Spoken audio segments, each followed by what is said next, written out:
back pa. VP Inday, good afternoon. How are you today, ma'am? I'm okay. I'm happy to see na umuunlad na ang ating mga kababayan. 4 na iPhone 17 ang nakikita ko. 1, 2, 3, 4. iPhone 17 yan, ma'am, no? 4 na iPhone 17 po ang kaharap ko. Okay lang. Okay lang. I'm okay. Ma'am, VP Inday, kamusta po si dating Pangulong Rodrigo Roa Duterte? Okay naman siya. Wala na kaming nakain na snacks dahil naubos na namin lahat ng snacks doon sa bendo. So, wala pang refill. So, ano na lang muna siya. Zero.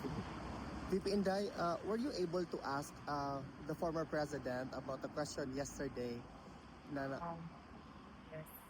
Ang tanong kahapon ay merong concern ang mga detractors at ang mga supporters sa legal team ni President Duterte na hindi sila satisfied sa ginagawa ng legal team. Tama ba ang pagka-ano ko? Yes, ma'am. Oo, tama ang pagsasabi ko sa tanong. Tinanong ko si dating Pangulong Rodrigo Duterte, sabi ko exactly kung ano yung tanong ninyo.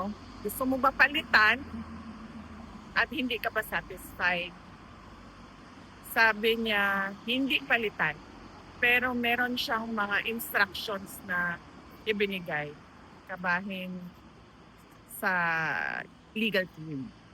So, hindi ko nasabihin kung ano yung mga instructions dahil ano naman na yun, hindi na mahalaga. Yes, ma'am.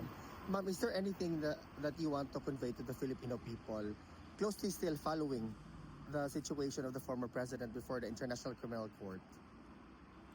Pasalamat pa rin lagi. Yun naman na yung aking message lagi sa ating mga kababayan. Nagpapasalamat ako dahil halos mag-1 taon na at sigurado ako lalampas ito ng 1 taon pa. Kaso ni dating Pangulong Rodrigo Duterte dito sa ICC. At nandyan ang ating mga kababayan na magpakita ng moral support, magpakita ng kanilang pagpunta dito sa Duterte Street. Gumagastos sila ng sarili nilang pera para pumunta dito at magpakita ng suporta sa buong mundo, hindi lang sa Netherlands. At syempre, ang pinakamahalaga dyan is yung dasal dahil napakalakas ng power of prayers kung marami ang nagdarasal. Yes, ma'am. VP Inday, mabuhay po kayo. Maraming salamat, ma'am. Maraming salamat din sa inyong lahat na nandito at sa lahat ng mga kababayan natin na online na nagsusubaybay at sumusuporta kay dating Pangulong Rodrigo dito. Araw-araw na nandito kayo at nagpapakita kayo ng suporta. Maraming salamat dahil sigurado ako nakakatulong yon sa mood, uplifting the mood of former President Rodrigo Duterte. Dahil lagi yan kapag pumapasok ako doon, binabanggit ko sa kanya na merong mga Filipinos sa labas at sinasabi niya, tinanong niya ako, bumabati ba sila sa iyo? Sabi ko, oo naman.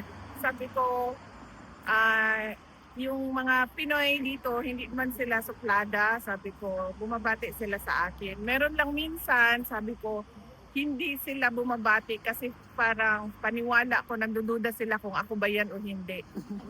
Dahil mukha akong local. Hindi mukhang Pilipina. So baka nag-iisip pa sila kung Sara ba ni Odile. At syempre, pag hindi ako nagsalita, lalo nilang hindi malaman na ako yun. So, yun lang. Yun. At nabanggit ko yan sa kanya kanina. Sana all. Thank you, Sabi VP. niya, pinapansin ka ba nila? Sabi ko, oo, binabati nila. Thank you, VP. Mabuhay ka. Thank you. Buhay ka, Bibi. Buhay kayong lahat. Mahal ko kayo.